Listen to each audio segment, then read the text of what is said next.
سورۃ الانفطار مکی صورت ہے، ہجرت سے پہلے اس کا نزول ہوا۔ قرآن پاک کی ترتیب کے اعتبار سے اس کا نمبر 82 ہے، اور قرآن پاک نازل ہونے کے اعتبار سے بھی اس کا نمبر 82 یعنی 82 ہے۔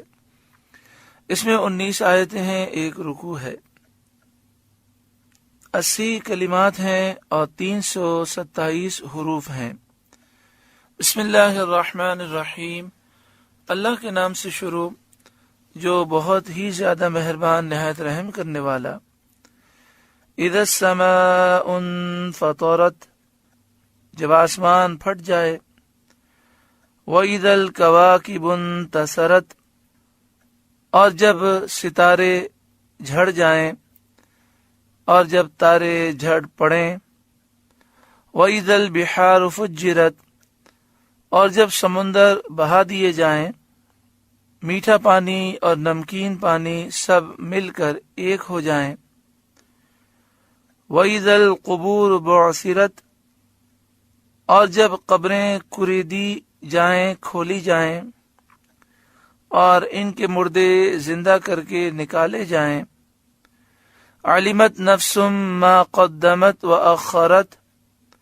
ہر جان جان لے گی جو اس نے آگے بھیجا اور جو پیچھے چھوڑا۔ آگے بھیجا سے مراد یہ ہے کہ جو اچھے اعمال اس نے کیے، جو برے اعمال کیے، تو جو اس نے آگے بھیجا، اور جو پیچھے سے مراد جو نیکی پیچھے چھوڑی یا برائی پیچھے چھوڑی۔ انسان جب دنیا سے جاتا ہے اور وہ ثواب جاریہ کے کام کر کے جاتا ہے،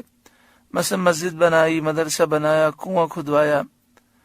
کسی کو دین کی تعلیم دی، کوئی اچھی کتاب لکھی، تو یہ وہ نیکیاں ہیں جو پیچھے باقی ہیں اور ان کا ثواب آگے پہنچتا رہتا ہے۔ اسی طرح جو برائی کے اڈے بنا کے جاتے ہیں یا لوگوں کو برائی کی ترغیب دے کر دنیا سے جاتے ہیں، تو یہ برائی ان کے لیے گناہ جاریہ ہے۔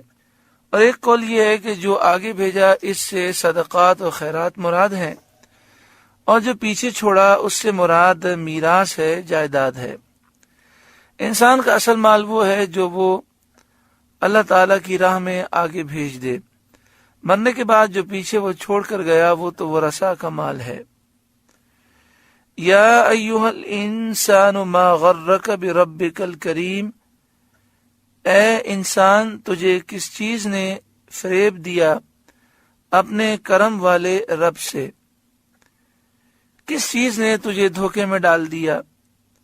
کہ تو اپنے کرم والے رب سے دور ہے۔ اللہ کی نعمت اور اللہ کے کرم کے باوجود اللہ کا حق تو نے نہ پہچانا اور اس کی نافرمانی کی، تجھے کس چیز نے فریب دیا، دھوکے میں ڈالا۔ الذی خلقک، جس نے تجھے پیدا کیا، تیرا وجود نہیں تھا، تجھے وجود دیا، فسواک، پھر ٹھیک بنایا، تیرے اعضاء صحیح سالم بنائے، تجھے سنتا دیکھتا بنایا، فعدلک، پھر ہموار فرمایا،